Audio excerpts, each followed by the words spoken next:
ఈయన నా దగ్గరికి వస్తున్నాడు స్వామి. సార్ నేను చదువుకోవడానికి రాలేదు సార్, తినడానికి వచ్చాను.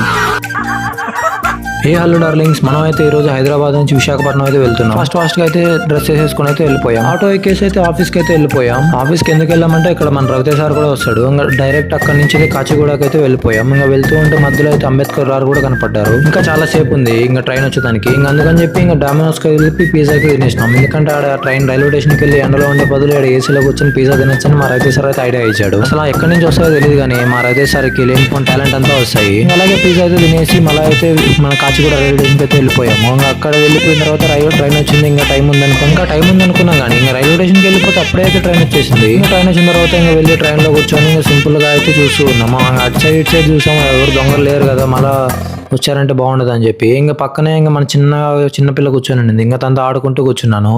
ఇంకా మొహంలో అద్దం చూసుకున్నాను, అయినా కూడా నల్లగున్నాను. ఇంకా లాస్ట్ లో బిర్యానీ అయితే తినేసి స్లీప్ అయితే ఎలా ఉంటుందా అని చెప్పి సింపుల్ గా స్లీప్ వేసేసాను. ఓకే డార్లింగ్స్, ఉంటాను మరి, బాయ్.